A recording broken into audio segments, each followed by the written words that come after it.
친구와 함께 편하게 영화 이야기 나누고 싶었던 적이 있었나요? 온라인에서 영화 이야기를 나누고 싶었는데 영화에 대해서 잘 알아야만 대화에 낄 수 있을 것 같아 망설여졌던 적은 없었나요? 그렇다면 오늘 밤 여기 잘 오셨습니다. 흐름드 살롱에서 매주 수요일 밤 11시에 펼쳐지는 보통 사람들의 영화수다 나이트 시네마입니다.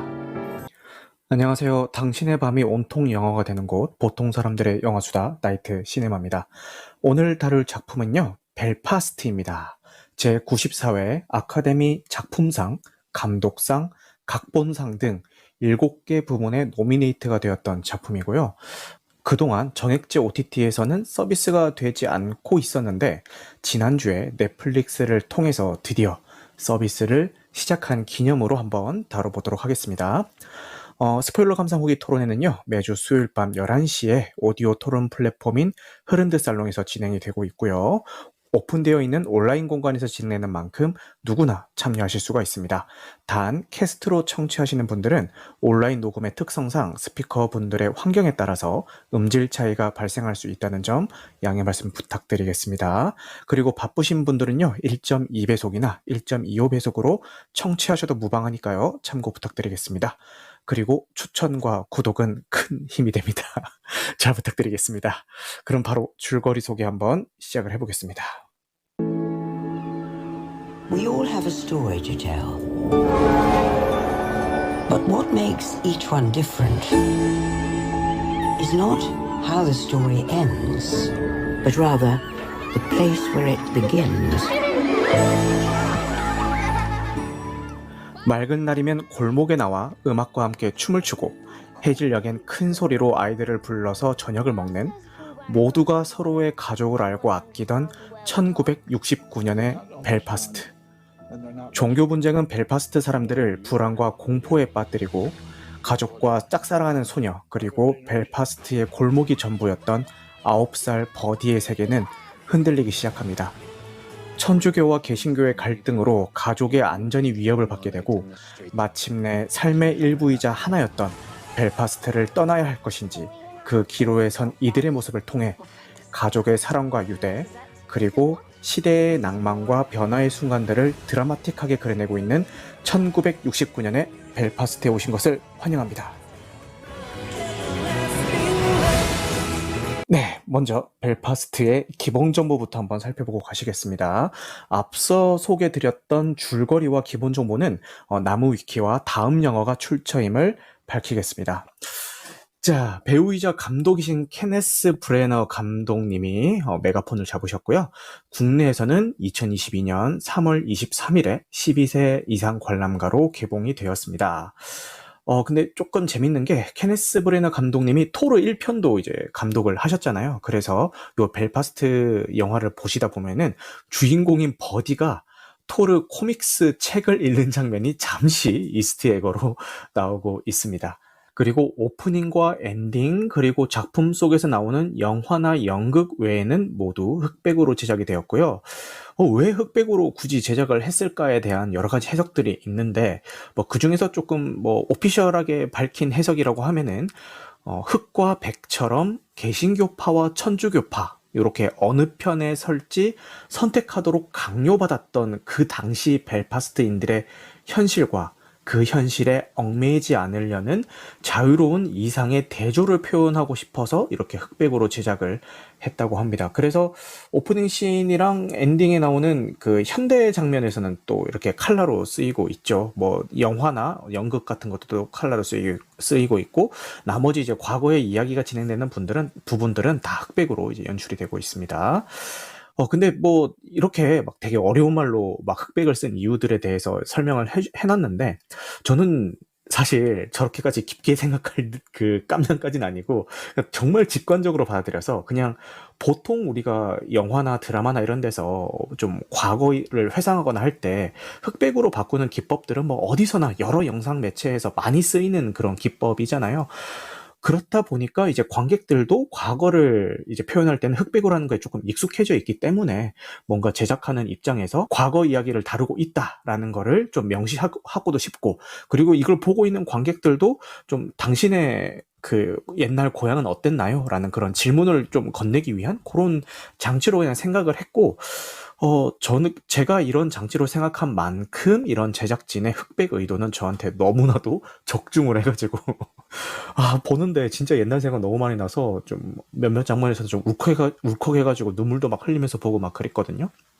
그래서 뭐 그 의도가 뭐든 간에 저한테는 그런 의도로 받아들여졌고 성공적이었던 것 같다. 이렇게 말씀을 드리겠습니다.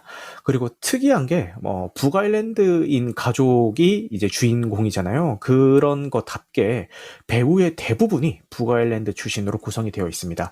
이 버디의 할머니 역할을 해주신 주디 덴치 배우님만 북아일랜드인이 아니시고 나머지 배우분들은 다 북아일랜드인으로 이제 구성이 되어 있다고 하네요. 그리고 수상 내역을 보면은 제46회 토론토 국제영화제에서 관객상, 그리고 전미 비평가위원회상에서 나무조연상, 그리고 영국 아카데미 시상식 영국 작품상, 진짜 웅장해지네요. 그리고 아카데미 시상식에서 각본상을 수상을 했습니다. 그리고 이거 외에도 뭐 전 세계에 있는 뭐 영화상, 뭐 비평가 협회상 등등 다 해가지고 240개 부문에 노미네이션이 되었고요. 그 중에서 44개 부분에 수상을 기록을 했습니다. 제가 대표적인 거 4개만 딱 읽어드렸는데 이거 외에도 44개 부분에 수상을 기록하였다고 합니다. 진짜 엄청나죠? 뭐 저 역시도 뭐 되게 재밌게 봤고요. 그리고 영화의 서사 그 자체로도 뭔가 좀 감동을 주는 부분이 있기는 한데, 근데 이거는 저는 개인적으로 이 영화를 보면서 제 옛날 생각이 떠올라서 더 좋았던 작품으로 좀 기억이 되는 것 같습니다. 뭐랄까, 감독은 이제 본인의 어떤 자서전적인 이야기를 다룬 것 같은데 그걸 통해서 이제 제 옛날 이야기도 좀 떠올랐다고 해야 될까요? 뭐 그런 거 있고, 그리고 여기서 또 할아버지께서 돌아가시잖아요. 근데 실제로 제가 몇 달 전에 저희 할아버지께서 돌아가셨거든요. 근데 그런 기억들까지 겹치면서 더 좀 몰입을 해서 봤던 기억이 있네요. 그리고 뭐 남겨진 이들도 떠나가는 이들도 그들은 가족이었기 때문에 어떤 격동의 역사 속에서도 일상을 살아갈 수 있는 힘을 서로에게 주고 있다는 이야기를 천진난만한 9살 버디의 시선과 아까도 그 저희 계속 듣고 있었던 그 귀를 황홀하게 만들어주는 아주 좋은 BGM으로 잘 그려내준 작품인 것 같습니다. 그러면은 흐름 토픽에는 많은 분들이 어떻게 글을 남겨주셨는지 먼저 읽고요. 그 스피커분들 초대해서 이야기 한번 들어보도록 하겠습니다. 자, 무명씨님께서 남겨주셨고요. 북아일랜드 역사를 알고 보면은 훨씬 더 깊이 감상할 수 있겠지만 아니더라도 흑백의 영화 연출과 유쾌한 대사만으로도 아름다운 영화였습니다. 라고 남겨주셨습니다. 그 다음에 테레즈님은 별 5개를 주셨고요. 올해 놓치지 말아야 할 작품 중에 하나, 케네스 브레너의 자전적인 영화로 1969년 벨파스트의 상황을 재현했습니다. 현재 벨파스트의 모습과 벽화를 비추다가 과거로 넘어가면서 흑백 화면으로 전환이 됩니다. 이 연출 너무 좋았죠. 오프닝에서. 그죠? 그리고 영화는 아이들이 뛰어놀고 모두들 모르는 사람이 없는 가까운 커뮤니티의 평화로운 일상으로 시작합니다. 그 일상은 한순간에 변하게 되고 소년 버디의 시선으로 바라본 벨파스트에서의 삶과 기억이 펼쳐집니다. 종교, 지역, 정치, 이념적 갈등이 함께 대치하는 살벌한 상황 속에서도 일상은 흘러갑니다. 가치관의 혼란을 느끼는 소년에게 가족들과 이웃들은 따스했습니다. 어디에 있건 너의 정체성을 간직하라는 이야기를 들으며 결국 미래를 위해 벨파스트를 떠나게 되는 버디와 버디의 가족. 전쟁과 어두운 시기를 보내는 우리들에게 어딘가 모를 위안과 교훈을 던져준 작품입니다. 라고 테레즈님이 너무 따뜻한 글을 이렇게 남겨주셨습니다. 맞아요. 여기서 이런 어디에 있건 너의 정체성을 간직하라. 뭐 어디에 있든지 네가 넣으면 된다. 뭐 이런 대사들을 이제 할아버지께서 버디한테 조언을 해주시기도 하는데, 이거 외에도 여러 가지 가슴을 울리는 명대사들이 뭐 할아버지의 입에서건 아니면은 천진난만한 버디의 입에서건 아니면은 그런 버디와 함께하고 있는 아버지의 입에서건 이렇게 좀 많이 사용되고 있죠. 그래서 좋은 대사들이 너무 많은 작품인 것 같기도 합니다. 자, 그 다음에 소대가리님의 장문의 글을, 이게 글이 장문이다 보니까 챕터도 이렇게 나눠 놓으셨어요. 요걸 한번 읽어보겠습니다. 첫 번째 챕터는요, 흑백의 기억 속으로입니다. 마치 까르띠에 브레숑의 사진을 보는 듯한 빛을 머금은 흑백 화면을 영화는 보여준다. 각본과 감독을 맡은 케네스 브래넌의 유년의 기억은 아마 그렇게 각인되어 있었을 것이다. 롱숏과 부감샷, 롱테이크로 진행되는 기억의 편린들은 영화가 진행될수록 배경에서 인물로 시점을 좁혀 들어가고 마치 떠올릴수록 선명해지는 순간들을 포착하듯 담아내고 있다. 벨파스트 골목의 풍경은 한산하다. 농담을 주고받는 어른들 사이로 쓰레기통 뚜껑을 방패 삼아 나무칼을 들고 용과 싸우는 아이들과 저녁을 먹으러 집에 돌아오라는 외침이 사람들의 입에서 입으로 전해지며 한참을 뛰어놀던 버디에게 닿는다. 누가 봐도 정상적인 평범한 저녁 시간대에 한 무리의 시위대가 골목을 점거하기 시작하고 무차별적으로 가해지는 테러의 현장에서 엄마는 아이를 챙겨 집으로 데려온다. 1969년 벨파스트의 어느 마을의 골목이었고 이후로 1998년까지 아일랜드와 북아일랜드의 분쟁으로 목숨을 잃게 된다. 오랜 투쟁과 반목의 서막인 것이다. 아픔의 벨파스트 대신 유년의 뜰로 라는 챕터고요. 벨파스트라는 영화를 온전히 이해하기 위해서는 북아일랜드가 지닌 역사에 대한 지식이 필요할지도 모른다. 오랜 기간 잉글랜드의 식민지로부터 해방을 위한 독립투쟁과 그 과정에서 발생한 내분, 종교적 갈등으로 인한 내전의 기억이야말로 벨파스트를 이해하는 단초일지도 모른다. 지금까지 북아일랜드의 아픔을 조명한 수많은 작품들이 있어 왔고 외부의 시선을 빌려 잊혀진 시간들을 상기하게 했다. 이번 영화에서 각본과 연출을 맡은 케네스 브래너는 명분과 피로 점철된 역사의 고증 대신에 9살 소년의 시선을 빌려와 떠나고 남은 이들이 진짜 잃었던 것에 대해서 말한다. 버디에게 벨파스트는 곧 자신이었다. 골목 어귀에 사는 모두의 사랑을 받는 아이였고 열심히 공부해 상위권 성적으로 좋아하는 소년의 옆에 있고 싶고 누구보다 자신의 말을 열심히 귀 기울이는 할머니와 할아버지가 있는 곳이었다. 버디의 시선에 비치는 마을의 바리게이트와 군인들, 서로가 다른 종교를 갖고 있는 이웃들은 언제 갈등의 불씨가 될지 모르지만 그곳은 자신이 나고 자란 벨파스트임에는 틀림이 없다. 버디에게 세상은 유머를 치열함으로 가득한 현실과 유일하게 컬러로 기억되는 영화 화면으로 나뉜다. 공룡과 하늘을 나는 자동차, 서부의 멋진 총잡이는 버디에게 영화는 또 다른 세상이 아니라 드넓은 곳임을 알려주는 존재였고 돌아서려는 가족의 시선을 한 곳에 모아주기도 하는 벗이자 기댈 곳이 되어준 친구였다. 소년은 그렇게 자라 케네스 브래넌이 되었을 것이다. 그리고 너는 비록 떠나지만 이라는 챕터입니다. 형편없이 무너진 지역의 경제기변과 테러에 가담하거나 당하는 쪽을 택할 것을 강요하는 어른들의 모습을 통해 버디를 키워낸 벨파스트는 이제 점점 과거로 사라지려 한다. 떠나는 이들 역시 두렵다. 아이리시라는 이름이 차별의 대상이 되는 건 아닐지, 멀어지면서 다시는 돌아올 수 있을까라는 막연함이 그들을 짓누른다.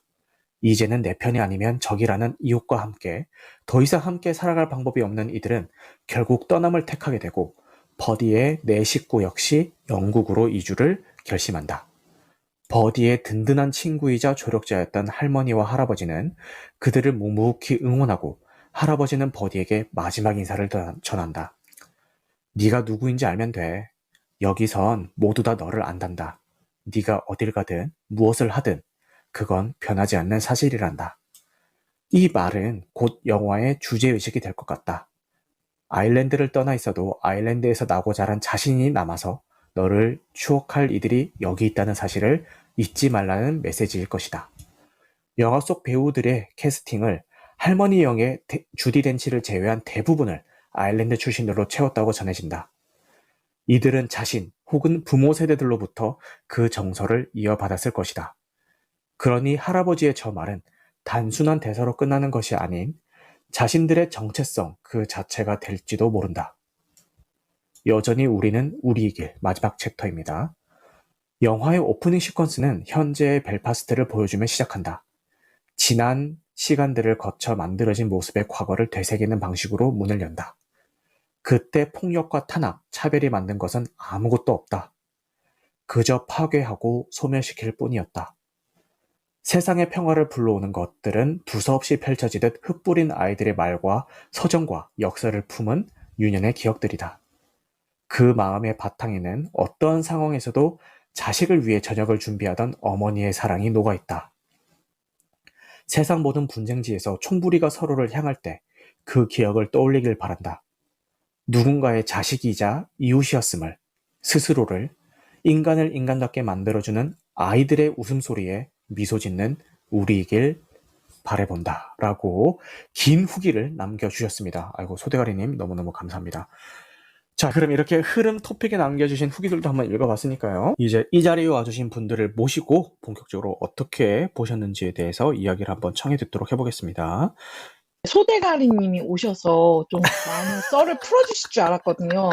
제가 딱히 뭐 이렇게 역사에 이렇게 능통하고 뭐 그런 사람이 아니어서 아유, 좀 저도 그래요. 지식이 얕으니까. 그치. 아유, 저도 그래서 좀 급하게 되게 기본적인 것만 한번 찾아봤어요. 대체 저 그 벨파스트 영화에서 다루고 있는 저 시대적 배경에 무슨 일이 있었나. 저는 뭐 세계사 이런 거를 잘 모르다 보니까 사실 이 작품 아니었으면은 좀 그냥 어렴풋이 그냥 알고만 있었지 뭔가 이렇게 자세히 들여다볼 생각을 안 했던 사건일 것 같긴 하거든요. 근데 한번 찾아보니까요. 일단 뭐 다들 아시겠지만 요 시대적 배경에 있었던 사건을 북아일랜드 분쟁이라고 부르고요. 1차 세계대전 이후에 아일랜드가 독립을 했는데 개신교도가 많았던 북아일랜드는 그냥 영국 땅으로 남아있게 되었고, 그리고 북아일랜드 내에서 민족주의 진영의 가톨릭 세력과 그리고 친영국 진영인 개신교 세력이 부딪히면서 이제 분쟁이 일어났다고 알고 있습니다. 그리고 영화에서 다루고 있는 요 시대에는 요 분쟁의 초창기를 다루고 있는 거고요. 사실은 이 영화 뒤에 이 분쟁이 엄청 고조가 돼가지고 이 피해 일요일 사건이라는 사건이 발생을 해요. 이때 보면은 아일랜드계의 시위를 진압하던 영국 군들이 비무장 시민들에게 발포를 하면서 14명이 사망했던 피해 일요일 사건도 벌어졌고요. 그 외에도 30여 년간 무려 3,500여 명이 사망하는 어떤 분쟁이었다고 합니다. 그런데 그 30여 년간 이런 분쟁이 이어지던 끝에 이제 폭력이 더는 문제 해결에 도움이 되지 않는다는 사실을 양쪽 진영이 다 자각을 했고요. 그래서 맺어진 게 벨파스트 협정이라고 하네요. 그래서 그 뒤로 이제 지금까지 쭉 이어져 오고 있는 것 같고요. 혹시 테레즈님 뭐 좀 아시는 게 있어요? 요거 좀 디테일하게? 디테일까지는 아니고 이제 네. 영화상에서 보면은 사실 제가 딱히 영국 역사에 막 관심이 있었던 건 아니었는데 어찌저찌 하다 보니 제가 영국 드라마를 좋아하고 영국 영화를 좋아하고 그러다 보니까 저도 모르게 자연스럽게 그런 영국 역사에 대해서 굉장히 많이 알게 됐어요. 그래서 이 종교 분쟁이라는 게 사실 예전부터 아주 뿌리 깊게 박혀 있는 그런 종교 전쟁이거든요. 특히 스코틀랜드하고 영국하고는 장난이 아니었거든요. 예, 그래서 보면은 결국엔 종교 때문에 사단이 난 게 그 엘리자베스 여왕의 아버지인 헨리 8세가 종교를 갖다가 바꾸잖아요.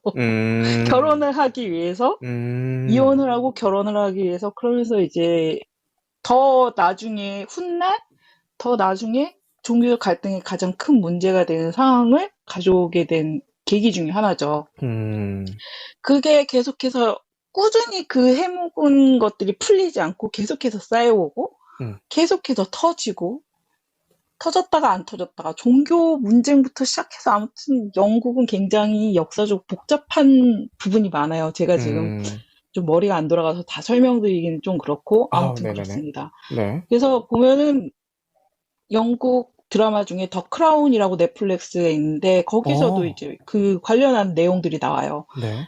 영국적인 입장에서 봤을 때 아일랜드와의 분쟁에 대해서 나오거든요. 네. 그런 상황에 대해서 다 이제 그려져 있고 그 영화 같은 것도 보면은 예전부터 뭐 크라임 게임이라던가 네. 로즈라던가 뭐 그 주디 덴치가 나온 영화 중에 2차 대전 전쟁이 끝나고 나서 그 아일랜드 미혼모의 아이들을 천주교기 때문에 아일랜드는 네. 낙태는 안 되니까 낳아서 그냥 외국으로 애들을 그냥 입양 보내버린 거예요. 아이고야. 예, 그랬던 그 영화가 있거든요. 그 영화랑 로즈랑 뭐 이런 식으로 해가지고 아일랜드 관련해서 굉장히 다룬 영화들이 많았어요. 음. 아일랜드 관련 영화들은 또 많이 제작이 되는 이유 중에 하나가 미국이 아일랜드인들이 굉장히 많이 이주를 해서 세운 나라기도 하거든요. 아. 거기 많이 이주했어요. 음. 미국이란 나라 자체가. 그래서 보면 미국에서 좀 상위층에 존재하는 사람들이 음. 아일랜드 청교도, 음. 그쪽 사람들이 굉장히 많거든요. 네. 케네디도 그 출신이고, 지금도 어. 미국에서 이제 좀 그런 주류층에 속하는 사람들은 그쪽 출신이거든요. 그리고 네. 그 바람과 함께 사라지다도 사실 아일랜드인에 대한 얘기거든요. 어. 미국에 정착한 아일랜드인들 얘기고, 네. 파이너에도 그 톰 크루즈랑 니콜 키드만 나오는 건데, 아일랜드에서 감자기근으로 이동한 사람들이 미국에 아. 정착하면서 있는 얘기. 그리고 네. 뭐 또 브루클린이라던가 그런 것도 보면은 아일랜드 소녀가 미국에 가서 정착하는데요. 음. 뭐 그런 식으로 해가지고 굉장히 미국 쪽에서 많이 다뤄왔던 내용이고 음. 꾸준히 계속 들어왔던 내용이기 때문에 그냥 그러려니 했는데 이제 벨파스트 같은 경우에는 제가 좀 이제 아주 디테일하게 잘 알지 못, 그러니까 이런 종교적 분쟁이 굉장히 많았던 건 알고 있고 음. 그런 관련 피해 일요일 관련한 영화들도 좀 있기는 했는데 그렇게 어. 디테일하게 북아일랜드 쪽에서 일어난 분쟁을 제가 다룬 영화들을 제가 기억을 잘 못하거든요. 근데 음. 이거는 또 자서전적인 내용으로 본인이 본 내용을 그대로 옮긴 거잖아요. 그쵸. 그래서 굉장히 좀 의미가 있는 작품이라고 생각을 했고, 음. 저는 이 작품을 극장에서 보는 걸 놓쳤어요. 아. 놓쳤다가 네. 서울 어린이 국제 영화제라고 네. 거기서 이거를 해줘서 어. 이제 영화를 보고 나서 오동진 평론가님이 네. 이제 역사적 배경에 대해서 설명하시는 걸 조금 들었었거든요. 어. 그래서 저는 좀 더 이해가 잘 갔던 것 같아요. 이게 역사적 음. 배경에 대해서 디테일하게 잘 몰랐는데 설명을 마침 해주시더라고요. 음. 그게 좀 좋았던 것 같아요. 테리님은 혹시 뭐 이렇게 오늘을 위해서 준비를 하신 거예요? 지금 말씀하신 것들이? 아니요, 준비를 저는 따로 안 해요. 항상 와, 그러면은 준비를 따로 하는 게 아니라 그냥 다 왔던 영화들이 그런 작품들이 좀 많았고 어, 아니 그 그런 내용들이 이렇게 그냥 쿡 찌르면 나온다고요? 지금 이렇게 술술술술? 아니 쿡지름 나오는 게 아니라 그냥 대단하신데? 평소에 알고 있던 거를 갖다가 그냥 얘기를 어. 하는 거니까. 응. 다시 한번 저의 이 짧은 지식이 부끄러워지는 순간이 아니 뭐 짧은 지식이 다가왔습니다. 아니라 아유, 저는 예. 이제 영국 드라마랑 영화를 본지 음. 굉장히 오래됐거든요. 음. 제가 이런 얘기하기 좀 그렇지만 남들 지금 막 킹스맨 해가지고서 콜린 퍼스 좋아하시는 분들 많잖아요. 근데 네. 저는 오만과 편견 때부터 좋아했어요. 영웅들 아. 오만과 편견 때부터 팬이었기 때문에 음. 여러분들이 콜린 퍼스 멋져 할 때는 이미 저는 한 몇 년 차 팬인 거죠. 그러니까 아. 계속해서 그 나라의 컨텐츠를 봤기 때문에 그 음. 나라 사람들이 어떤 식으로 살아왔고 어떤 식의 나라에서 어떤 역사를 가지고 살고 있는지에 대해서 대략적으로 알고 있으니까. 음. 이제 평소에도 관심사였기 때문에 요렇게 술술술술 쿡 찌르면은 자판기에서 막 나오듯이 말씀을 해 주신 것 같아요. 아우 진짜 테리지님 아니었으면 나 어쩔 뻔했냐. 진짜 너무 감사합니다, 테리지님. 네네. 네. 그리고 존씨님 지금 올라오셨는데 그 북아일랜드 분쟁에 대해서 아까 제가 좀 수박 걸타기식으로 얘기를 했고 테리지님이 좀 더 깊게 얘기를 해 주셨는데 그 존씨님도 관련해서 뭔가 좀 첨언하실 게 있으실까요? 북아일랜드 쪽에 네. 그 분쟁은 사실은 뭐 이 영화에서만 보여주는 그런 종교적인 분쟁이라기보다는 말씀하셨는지 모르겠지만 아일랜드 대기근이라든가 대기근. 네. 조금 더 가면은 전에 말씀드렸던 것처럼 자신이 이혼을 하고 음. 다른 여자와 결혼을 하기 위해서 음. 교황청에 그 재가가 있었어야 되는데 음. 그게 반려가 되다 보니까 이제 교황청을 반대를 하고 새로운 국교를 지정하면서 음. 그런 어떤 종교적인 문제, 그 이전으로 가서도 뭐 스코틀랜드와 어떤 종교 분쟁들이 계속 끊이지 않았잖아요. 거시적으로 봤을 때 그런 역사들이 전철된 결과가 아닌가 생각이 들고요. 해결도 굉장히 뜨뜻미지근하게 진행되다가 98년도에 돼서야 블레어 총리가 어떤 그 벨파스트 협정이라는 걸 통해서 그렇게 무마를 했긴 했지만 제가 2009년도인가 간 적이 있어요. 어떻게 보면 좀 아픈 역사에 대한 상처들이 그대로 남아 있었던 걸 봤었고요. 초반부터 그렇게 흑백으로 전환되면서 넘어가는 맞아요.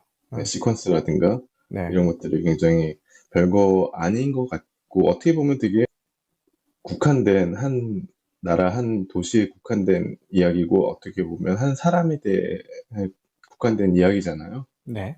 우리나라의 국제시장 같이 이렇게 국제시장. 네.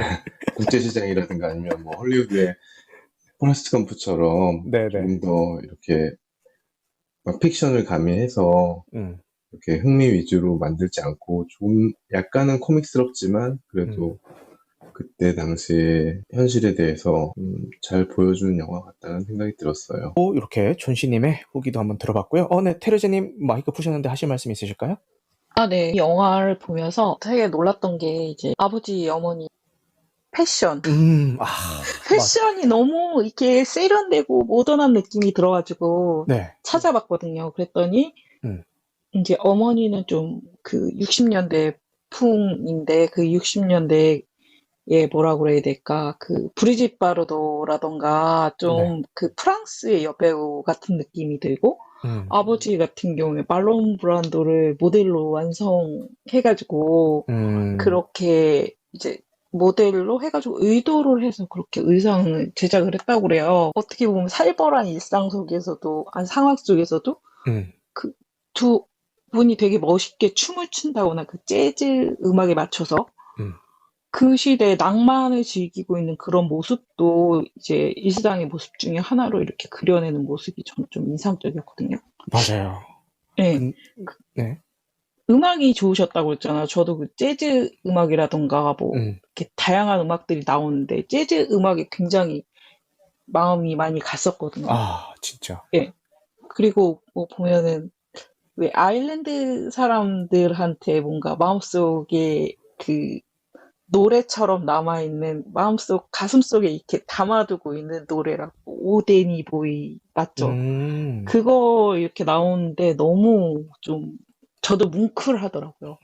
맞아. 그리고 그 영화를 보면서 좀 기억에 많이 남았던 게 아무래도 케네스 브래너 어렸을 때 시절이니까 그런 상황 속에서도 극장에 가서 가족들하고 이렇게 영화를 보는 장면들이 계속해서 나와요. 그 장면 너무 보기 좋더라고. 네. 네. 영화 이렇게 막 이렇게 요즘하고는 좀 다른 이제 시끌벅적한 분위기에서 영화 보면서 다 즐거워하고 그러는데 영화를 보는 장면은 또 영화 속 장면은 컬러로 이렇게 나오는 그 장면들이 맞아요. 네, 컬러로 또 선명하게 나오는 그런 장면들이 또 뭐 신기하게 느껴지더라고요. 그런 상황 속에서도 영화는 자신한테 있어서 뭔가 좀 빛과 소금 같은 존재였나 보다. 그래서 그렇게 영화를 보면서 감독의 꿈을 키웠나 보다. 그런 걸 느꼈어요. 따지자면은 예, 시네마 천국? 을 보는 듯한 느낌이 들었어요. 맞아요. 그러니까 이 영화를 보면서 너도 시네마 천국의 토토처럼 이렇게 꿈을 꿨었겠구나. 그래서 좀 인상 깊게 봤었던 장면이었던 것 같아요. 맞아요. 이게 영화나 연극이 나오는 게 가족들이랑 같이 가서 보는 것도 나오지만 이렇게 부모님이 부부싸움하고 있을 때 아이 혼자 가가지고 좀 TV로 영화를 본다든가 이런 장면도 나오잖아요. 그러니까 말씀하셨던 것처럼 영화가 버디에게는 여러 가지 의미가 있었을 것 같아요. 자기의 친구이기도 하고, 위안처이기도 하고, 그리고 가족이 모두 함께 즐길 수 있는 여흥이기도 하고, 여러 가지 의미가 있었을 거라고 생각이 되고, 아까 패션 얘기를 이제 막 하실 때 얼핏 들었던 생각이, 물론 이런 코디에도 신경을 많이 썼겠지만, 아무리 코디를 잘 한다 한들, 배우들의 기럭지가요. 장난이 아닙니다. 일단 그 아버지 역할을 맡으셨던 제이미 도넌 배우 같은 경우에는 그레이의 50가지 그림자의 이제 주연으로 그레이로 나왔던 분이잖아요.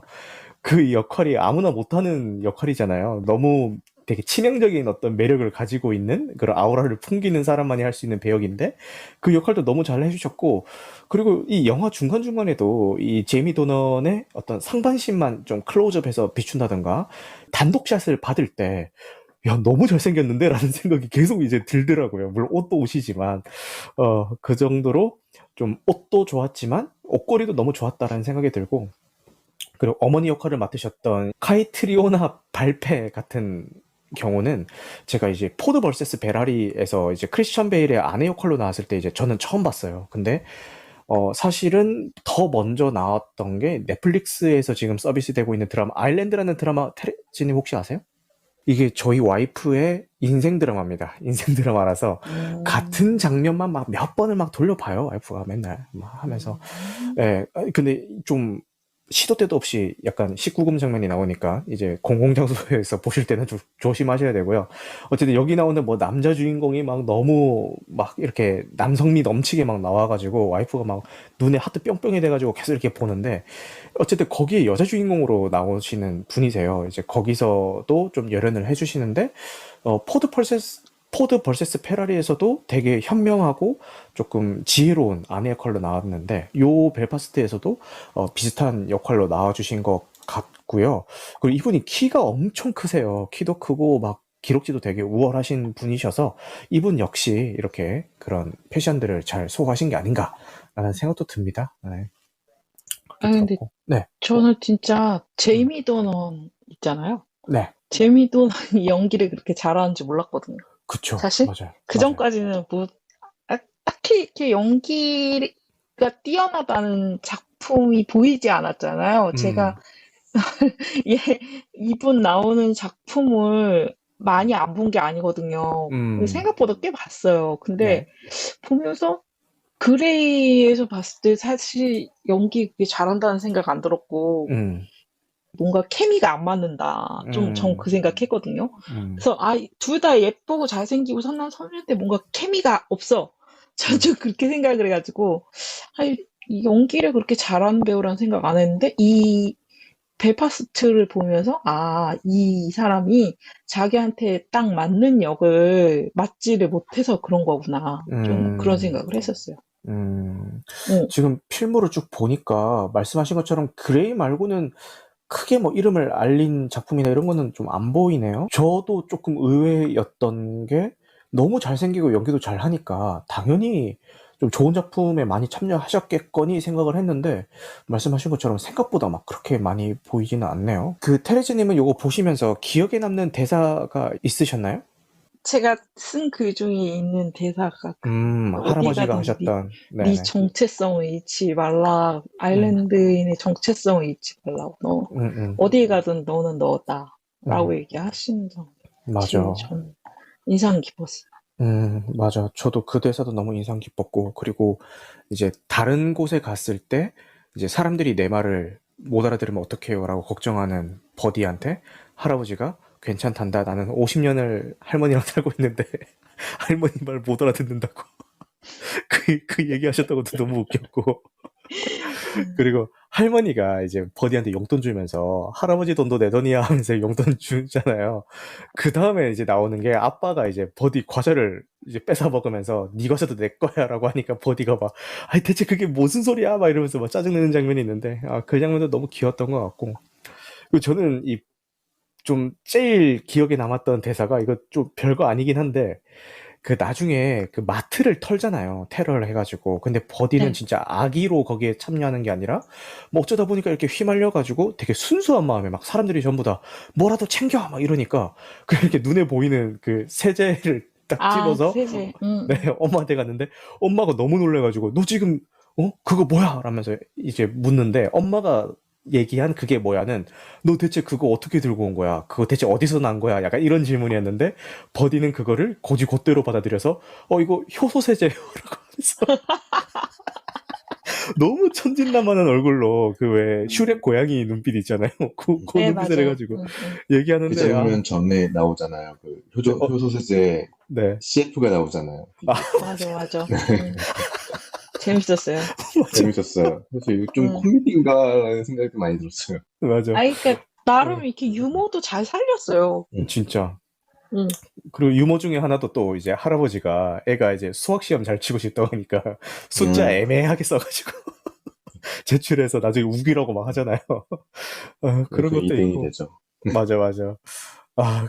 그런 장면들도 있어서 이게 정말 심각한 사건이었잖아요. 벨파스트 분쟁이. 근데 그 분쟁을 이렇게 좀 따뜻한 시선으로 그리기 위한 노력들 중에 하나였나라는 생각도 들고, 그리고 흑백으로 연출했던 이유 중에 하나도 아까 존시님이 얘기하셨던 어떤 흑백 논리, 뭐 아니면 제가 얘기했었던 관객의 어떤 그 과거를 더 떠올리기 쉽게 하는 그런 장치, 그런 것들도 있겠지만, 여기 보면은 직접적인 테러 장면들도 많이 나오잖아요. 자동차 그 주유구에다가 불을 붙여가지고 자동차를 폭발시켜버린다든가, 아니면 뭐 화염병을 던지거나, 뭐 그 일반 가정집의 유리창을 막 깨버리고, 막 이런 테러 장면들이 나오는데, 이거를 칼라로 연출을 하면은 좀 더 폭력적으로 다가올 것 같다라는 생각도 들었거든요. 그래서 오히려 흑백으로 연출함으로 해서 폭력적인 장면이 나오지만 이제 상대적으로 좀 받아들이기는 덜 좀 폭력적으로 받아들이는 효과도 좀 있지 않나? 흑백으로 함으로써 뭐 그런 생각도 좀 들긴 했습니다. 영화가 굉장히 어떻게 보면 내용만 보거나 안에 음, 화면만 봤을 때는 굉장히 폭력적인 장면들도 많이 나오고, 음, 그리고 좀 무거운 주제일 수 있겠다라고 그쵸, 생각이 드는데, 맞아요. 계속 그렇게 어떤 코믹 릴리프가 나오기도 하고, 음, 또 아이의 눈으로 바라본, 뭐 물론 이제 1인칭으로 나오진 않지만 아이의 음, 눈으로 바라봤을 때 굉장히 천진만만한 그런 어떤 골목 풍경이라든가 이런 것들이 나오잖아요. 네, 그런 것들이 어, 이 케네스 브레너 감독이 자기의 어떤 그 어린 시절을 반추하면서 개신교와 카톨릭의 싸움에 대한 음, 그런 부조리라든가 그런 아이러니함, 그러니까 이제 종교, 어떻게 보면 종교잖아요, 둘 다. 그쵸, 종교의 가장 큰 미덕은 어떤 뭐 평화라든가 사랑이라든가 자비라든가 평온한 음, 그런 미덕들이 있는데, 음, 반해 여기서는 계속 그런 종교라는 이름을 앞세워서 계속 음, 폭력을 행하는 현실에 대한 부조리를 좀 그리고 싶지 않았나. 맞아요. 그리고 음악들이 굉장히 신나고 음, 밝아요. 이 음, 또한 아까 말한 것처럼 어떤 그런 아이러니함을 좀 보여주려고 음, 그렇게 느끼게 하려고 한 장치라고 생각을 하고요. 음, 가장 많이 쓰인 음악이 벤 모리슨이라는 가수의 음. 음악을 가장 많이 쓰였는데요. 이 가수 역시 벨파스트 출신의 아, 가수고요. 우와, 그리고 네, 네, 첫 장면에서 벨파스트의 전경, 이렇게 뭐 거의 드론샷이 나오면서 맞아요. 이렇게 뭐 담장을 배경으로 해서 흑백으로 음, 전환이 되잖아요. 그 네네. 전에 이제 벨파스트의 전경을 거의 한 2, 3분 정도 보여주는데, 음, 거기에 커다란 이렇게 조선소를 음, 보여주거든요. 맞아요. 컨테이너 막 보였을지 쌓여있고. 모르겠지만, 네, 네. 그렇죠. 벨파스트가 가장 유명한 건 물론 이제 벨파스트 협정이라든가 그런 음, 부엘랜드 분쟁 같은 것도 유명하겠지만, 네. 역사적으로 가장 유명한 건 타이타닉이라는 아, 그 유명한 배를 건조한 곳이 벨파스트거든요. 네. 네, 그래서 첫 장면에 그런 어떤 벨파스트의, 이건 벨파스트에 관한 이야기야, 이런 걸 보여주기 위해서 음, 딱 그렇게 할애를 하지 않았나, 음. 그런 생각이 들었습니다. 야, 존시님, 너무 좋은 말씀 감사합니다. 저 몰랐던 사실들을 많이 알아가네요. 그냥 떠오른 게, 음, 내가 사실 뭐, 이거 나랑 관계도 없는 외국 얘긴데, 내가 음, 왜 이렇게 공감이 가고, 음, 이렇게 마음에 와 닿는 면이 많을까 생각을 했던 그거 중에 하나가 좀 네. 그런 거 있잖아요. 어떤 거요? 요즘은 그렇지 않지만 음, 저도 사실 그런 작은 커뮤니티에서 자랐다고 해야 되나? 좀 저도요. 그랬거든요. 맞아. 그냥 동네에서 그 작은 어떻게 따지자면 뭐 작은 동네라고 해야 될지, 음, 작은 아파트 단지라고 해야 될지, 음, 뭐 사는 게 다 비슷비슷하고, 음, 사람들이 어디 친구네 집에 놀러 가도 그냥 그 부모님들이 내가 누군 줄 알고, 뭐, 내가 누구 딸인지도 알고, 다 어떻게 살고, 뭐, 어떤 사람인지 다 아는 그런 동네에서 살았던 기억이 있거든요. 맞아. 집에 부모님 없으면은 옆집에서 밥 얻어 먹기도 하고. 그쵸. 되게 자연스러웠어요, 그게. 막 되게 선심 요즘은, 쓰듯이 그게 아니라 그냥 당연히. 예. 요즘은 근데 그럴 수 없는 상황이고, 맞아요. 그러기도 힘든 세대이기도 하지만, 음. 어렸을 때를 생각이 나게 하는 그런 영화인 거예요. 음. 너무 나의 어렸을 때의 얘기 같다. 좀 음. 그런 생각을 하면서 음. 요즘과는 너무 다른, 왜 나가면은 그냥 왜 그런 거 있잖아요. 놀이터에 나가면 그냥 다 친구 되는 그런 시절이 음. 있었는데 맞아. 요즘은 그렇지를 못하니까 모든 음. 게 다 이렇게 단절돼 있는 시대잖아요. 음. 다시 이제 서서히 이제 뭔가 교류가 오고 가기 시작하지만 음. 아직도 부자연스러운 그런 게 좀 있죠. 사람 음. 간에 이렇게 오고 가는 정이라던가 그런 게 좀 많이 삭막해지는 시대잖아요. 그래서 맞아요. 더 이 영화가 따스하게 와닿았었던 것 같기도 해요. 사실 이웃사촌이라는 얘기가 이제 벌써 예전에 뭐 옛말이 돼버린 것 같기도 하고. 그 영화의 첫 장면이 그거잖아요. 골목에서 놀고 있는 버디한테 엄마가 밥 먹으러 와! 라고 하는 게 첫 장면이잖아요. 실제 저희 뭐 지금 다들 세대가 어떻게 되시는지 모르겠지만 저 같은 경우는 실제 어렸을 때 이렇게 뭐 초등학생 때나 이렇게 밖에서 친구들이랑 놀고 있으면은 엄마가 이렇게 그 아파트에서 이렇게 불렀거든요. 창문으로. 밥 먹으러 와! 이렇게 부르면은 이제 막 들어가서 먹고 했었는데 그 장면도 고스란히 이렇게 생각이 나고. 그리고 아까 뭐 존씨님께서도 좋은 말씀 많이 해주셨는데 또 갑자기 아까 그 종교 얘기하다 보니까 또 생각이 났던 게 그 이것도 개그 컷인데 이게 사촌 누나였나요? 그죠? 그 이렇게 얘기하다가 이름 가지고 종교를 알 수 있다고 막 얘기하면서 얘는 이름이 뭐니까 무슨 종교 뭐 천주교일 거고 얘는 이름이 뭐니까 개신교일 거고 막 이런 얘기 하잖아요. 예, 그런 것도 너무 무지성이어가지고 너무 좀 웃겼던 기억이 나네요. 그리고 또 아까 대사 얘기를 쭉 했었는데 또 할아버지가 얘기하셨던 것 중에 로맨틱한 이야기 중에 또 하나가 여자를 다루는 가장 좋은 방법은 그저 사랑하는 거야 라는 얘기도 좀 해주셨던 게 로맨틱 가이구나 라는 생각도 들었고 또 아버지께서 했던 대사 중에서 뭐 존시님이나 테레지님이 얘기하셨던 어떤 흑백 논리에 관련된 이야기가 있는데요. 뭐 저 아이의 종교가 뭐든 간에 저 아이가 친절하고 올바른 아이고 둘이 서로 존중을 한다면은 저 아이와 가족 모두 언제든 우리 집에 놀러 와도 좋아라는 얘기를 아버지가 합니다. 뭐 이 대사의 맥락이나 어떤 흑백 논리를 좀 비꼬기 위해서 흑백 논리를 비꼬기 위한다는 말이 맞는지 모르겠지만 어쨌든 그걸 강조하기 위해서 흑백으로 이제 제작을 한 거나 어떤 같은 맥락을 가지고 있는 어떤 대사가 아닌가라는 생각이 드네요. 이렇게 뭐 개신교 아니면 천주교 이렇게 딱딱 나누기 싫다. 뭐 종교가 뭐든 간에 저 아이가 착한 아이라면 얼마든지 어울려도 좋다. 뭐 이런 얘기인 것 같아서 좀 기억에 남았던 것 같고 결국은 버디의 가족이 이제 런던으로 떠나기로 하면서 이제 할아버지는 돌아가시고 이제 아들 가족 4명은 런던으로 떠난다고 하니까 할머니 혼자 이 벨파스트에 남겨지게 되시는 거잖아요. 여기 나오는 이제 할머니께서는 오히려 돌아보지 말고 가라고 이렇게 얘기를 하면서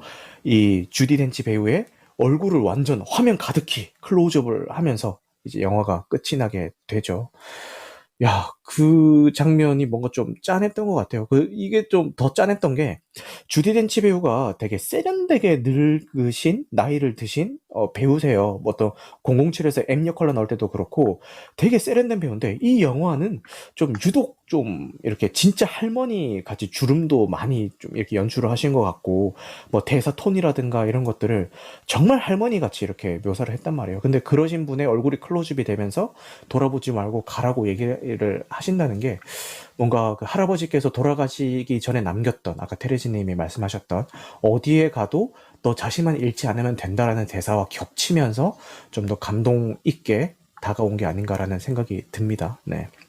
이렇게 뭐 영화의 배경이 되었던 사건들이나 영화에 대해서 좋았던 점, 가슴에 와닿았던 대사들 이런 것들을 좀 여러 가지를 얘기를 나눠봤는데요.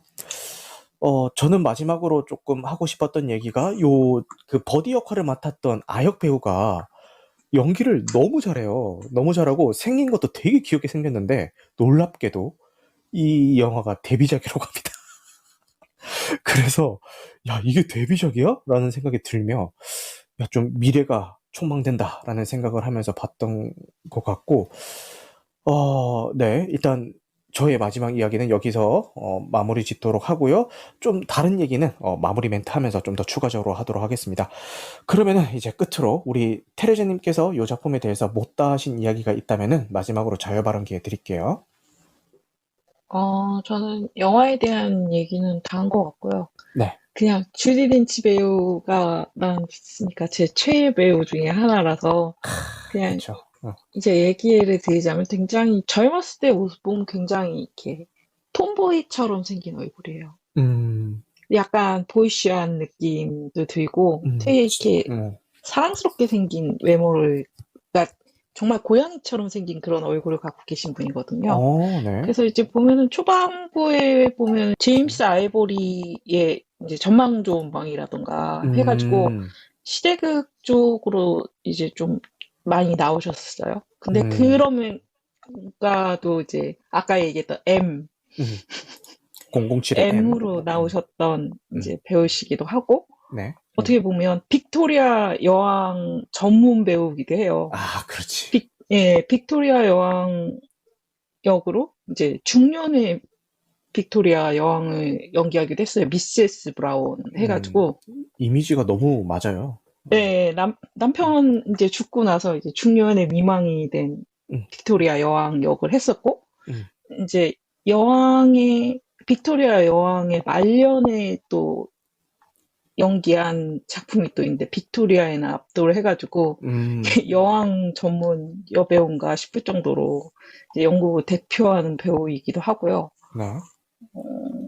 제가 이 배우는 정말 이 작품 저 작품 정말 뛰어난 작품들에서 너무 많이 나와서 작품 추천을 하기가 좀 힘들 정도로 좋은 작품들이 많은데 저는 이제 이 영화를 보고 또 추천을 하고 싶은 작품은 아까 얘기하려다 말았던 필로미나의 기적이라는 작품 하고요. 네. 그거 외에 이제 라벤더 연인들이라는 작품이 있어요. 네. 보셨는지 안 보셨을 가능성이 더 클 것 같은데. 안 봤습니다. 네. 라벤더의 연인들이라고 이 작품이 굉장히 괜찮은 작품이거든요. 여기에서 주디 린치가 연기한 그 역할이 굉장히 저는 대단히 아름다웠다고 생각을 했고, 이 영화를 아마 죽은 그 엘리자베스 2세 여왕이 이 영화를 되게 좋아했었다고 들었던 것 같아요. 제가 기억하기로. 네. 그리고 여기에 오리지널 사운드 트랙이 굉장히 아름답기 때문에 이 오리지널 사운드 트랙에 맞춰서 피겨 스케이팅 배우, 이게 경기할 때 그 백그라운드 음악으로 많이 쓰이기도 했다고 하더라고요. 아마 아사다 바오 선수가 이제 짠 프로그램에서 아마 이 OST가 쓰였던 걸로 기억을 하고 있어요. 그래서 혹시 이거를 근데 볼 수 있는 데가 없네요. 아무튼 저도 찾아봤는데 지금 안 나오네요. 네. 주디 렌치의 배우에 대한 애정으로 작품 추천해 주셨습니다. 지금 왓챠에서 볼 수 있는 필로미나의 기적에 대해서 소개를 해주셨고, 라벤더 연인들은 이제 좋았다고는 하셨지만 아쉽게도 지금 국내에서는 볼 수 있는 OTT 서비스가 없는 것 같네요. 네, 테레지님 좋은 말씀 감사합니다. 그리고 존씨님은 아직 보시는 중이긴 하지만 그래도 이렇게 이 작품에 대해서 하시고 싶은 말씀이 있으시다면은 마지막으로 자유 발언 기회 드릴게요. 영화 시작했을 때, 72년도에 발발했던 피에이르윌 블러디 선데이 그 사건까지 나오나? 라고 생각을 했는데 그건 아닌 것 같아서 네, 일단 블러디 선데이라는 영화도 있으니까 그것도 한번 같이 찾아보시면 좋겠다라는 생각을 했고요. 네. 초반에 그 아빠가 돌아와서 내일이 영화 보러 가자 이런 얘기를 했을 때 그 버디가 브릴리언트라는 단어를 말을 하거든요. 네. 네네. 근데 이제 브릴리언트는 주로 거의 많이 안 쓰는 단어긴 한데 네. 영국이나 그 아일랜드 쪽에서는 굉장히 자주 쓰는 단어예요. 네. great라든가 sounds good이라든가 이런 뜻이거든요. 그런 말로 굉장히 그때부터 저는 좀 몰입이 됐던 것 같아요. 이거 아일랜드 영화지 뭐 이런 게 좀 몰입이 어, 됐던 것 같아요. 오, 네. 네, 네. 그랬었고 아까 뭐 좀 유년 시절 얘기를 아까 테레스님도 하셨는데 저는 물론 비단 이 영화를 봐서뿐만이 아니라 음, 제가 다녔던 초등학교가 음, 대학교 안에 있는 학교였는데 네. 어, 항상 뭐 거의 한 3일에 한 번씩은 이렇게 제가 방독면을 쓰고 출근? 아니, 등교를 할 만큼, 그 당시에 대학생 시위 네네, 같은 것들 그렇죠. 때문에, 네, 시위가 엄청 많았어요. 근데 네, 저 역시 뭐 그때 초등학교 저학년이었기 때문에 그냥 굴러다니는 뭐 최루탄인 뭐, 뭐, 뭐 탄피라든가 음, 뭐, 뭐 소주병 같은 거 들고 음, 뭐 친구들이랑 놀고 뭐 형들 따라서 막 집어 던지는 거 따라하고 음, 뭐 그렇게 저도 지냈었거든요. 음, 그런 기억들도 생각이 나고요. 아까 나시님이 말씀하신 것처럼, 네, 뭐, 개신교의 이름은, 그러니까 뭐, 윌리엄인가? 뭐, 그런 이름은 개신교고, 음, 뭐 이런 이름은 가톨릭이다.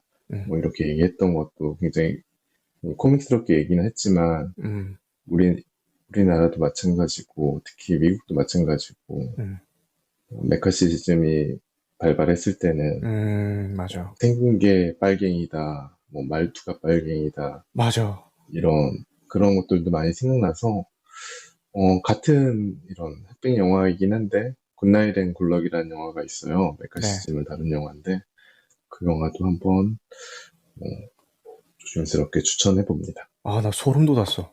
아니, 이런 게 이제 그 은연중에 저희가 알고 있는 지식들이 있으니까 이 영화랑 겹치는, 그러니까 전혀 다른 나라에서 발생한 일임에도 불구하고 비슷하게 겹치는 일들이 있으니까 이제 보면서 좀 더 몰입이 되는 게 아닌가라는 생각이 드네요. 존시님, 나 들으면서 소름 돋았어요. 아까 왜 옛날에 실제로도 일본 일제강점기 때 막 말해보라고 해가지고 말투 가지고 막 구분해내서 학살하고 막 그랬었잖아요. 그런 게 갑자기 생각이 나면서 소름이 쫙 돋았네요. 네. 좋은 말씀 감사합니다. 나트 시네마님, 저 네. 영화 추천 하나만 더 해도 돼요? 그럼요. 네, 해주세요. 네. 주디진치님 제가 너무 좋아해가지고, 네, 해주세요. 해주세요. 네, 네. 저 지금 두 띄워놨어요. 분 말씀하신 동안 전 영화를 찾아봤는데, 좋습니다. 네. 주디 덴치를 비롯해서 음. 그 영국을 대표하는 여배우 4명은 젊은 시절을 같이 그린 여배우들의 티타임이라는 영화가 있거든요. 네, 여기 있네요. 네. 네네. 왓챠 티빙하고 웨이브에서 하는데요. 음. 주디 덴치 배우의 젊은 시절이 궁금하신 분들은 한번 음. 보셔도 좋을 것 같아요. 로저 미첼 감독이 만든 작품이거든요. 로저 네. 미첼 감독을 제가 되게 좋아해서 음. 네, 괜찮을 거라고 제가 자부합니다. 로저 미첼이 노팅힐이랑 굿모닝 에브리원을 감독한 분이시거든요. 네. 네, 그래서 좋습니다. 제 생각하기에 굉장히 이제 영화 괜찮을 거라고 저는 생각을 해요. 그리고 아, 매기 스미스, 주지 덴치 하면 매기 스미스를 뺄 수가 없거든요. 네. 아까 얘기한 라벤더의 연인들에서 그 두 배우가 나와요, 자매로. 네네네. 네, 자매로 둘이 나오는데 이 영화에서도 매기 스미스가 나와요. 근데 닮았다. 실제로 좀 닮았다. 실제 자매 같기도 하네요. 네. 그쵸, 그쵸.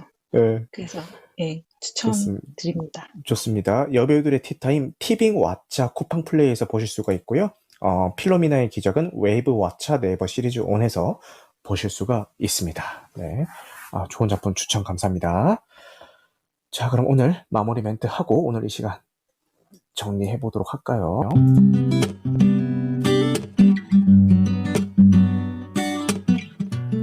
네, 오늘 벨파스트에 대한 이야기를 테레즈님과 존씨님과 함께 나눠봤습니다. 뭐 얘기했던 것처럼 어떤 관점에서 봐도 다 좋게 볼 수 있는 작품인 것 같아요. 우리의 어린 시절의 추억을 떠올려 봐도 좋고요.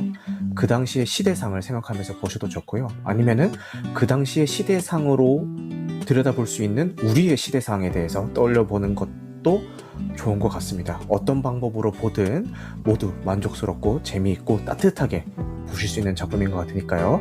지금 넷플릭스에서 감상이 가능한 작품이니 당장 넷플릭스를 키셔서 감상하시는 것을 추천드리겠습니다. 네, 오늘도 늦은 시간까지 함께 해주셔서 감사하고요. 오늘 녹화된 내용은 편집 과정을 거쳐서 유튜브와 각종 팟캐스트 플랫폼에 업로드될 예정입니다. 그럼 여러분들 영화 같은 밤 되시길 바라겠습니다. 감사합니다.